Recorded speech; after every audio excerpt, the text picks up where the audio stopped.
ঠিক যখন গোটা দুনিয়া ইরানের পাওয়ারফুল হয়ে ওঠা নিয়ে মাথা ঘামাচ্ছে তখন আমেরিকা চুপচাপ নিজের তাসটা নামিয়ে দিল। নাইট হক আবার বের করেছে। হ্যাঁ, পৃথিবীর অনেক দেশ শুধু এটার নাম শুনলেও কোনোদিন দেখেনি, কিন্তু বাস্তবে এই ভয়ঙ্কর জেট আবার অ্যাক্টিভ মিশনে পাঠানোর প্রস্তুতি চলছে। আর অনুমান করা হচ্ছে আবার এই প্লেন ইরানের আকাশে দেখা যাবে। নাইট হক পাঠানোর মানে খুব পরিষ্কার, শত্রু বুঝতেই পারবে না কোথা থেকে হামলা আসছে। ইরানের যত শক্তিশালী রাডার থাকুক না কেন, নাইট হক ও সবের মাথা দিয়ে উড়ে যাবে। একাধিক সূত্র থেকে জানা গেছে আমেরিকার নেভাডো ঘাঁটিতে কয়েকটি নাইট হক এখন ফ্লাইট টেস্টিংয়ে ব্যস্ত। F-117 নাইট হক প্লেনটা দেখতে যতটা অদ্ভুত, এর ভেতরে সিস্টেম ততটাই ভয়ঙ্কর আর আধুনিক। এটাকে বলা হয় স্টেলথ অ্যাটাক এয়ারক্রাফট, যার কাজই হচ্ছে অদৃশ্য থেকে হামলা চালানো।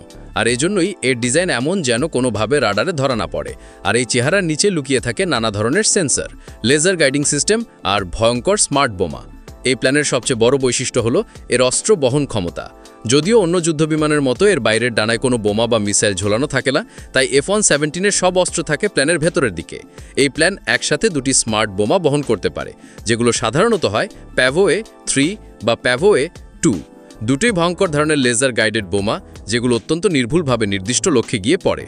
সাধারণত শক্তিশালী সামরিক স্থাপনা, ভূগর্ভস্থ বাংকার, পারমাণবিক রিয়্যাক্টর কিংবা কমান্ড সেন্টার ধ্বংসের জন্য এই বোমা ব্যবহার করা হয়।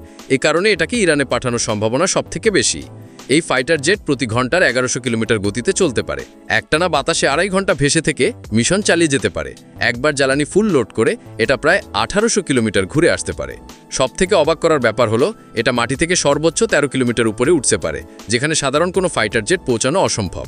আরও অবাক করা ব্যাপার হলো রাডারে এটাকে ছোট একটা মৌমাছির আকারে দেখায়, ফলে শত্রু বুঝতেই পারে না আসলে তাদের দিকে কী ধেয়ে আসছে। এই প্ল্যানে আছে অত্যাধুনিক সেন্সর সিস্টেম।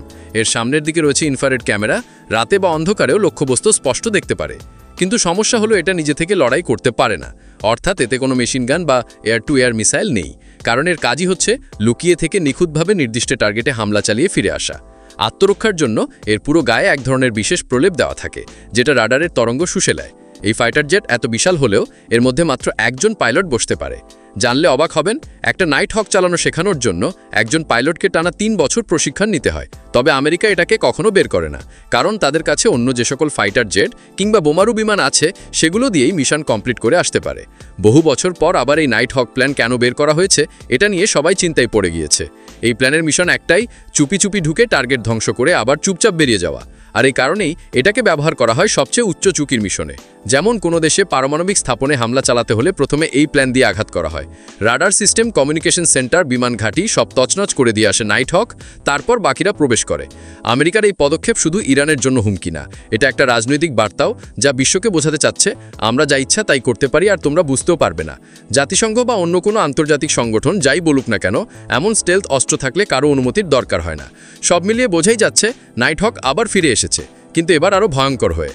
আর যদি সত্যি ইরানের দিকে রওনা হয়, তাহলে এটা শুধু একটি বিমান পাঠানো নয়, এটা হবে একটি দানবকে জাগিয়ে তোলা।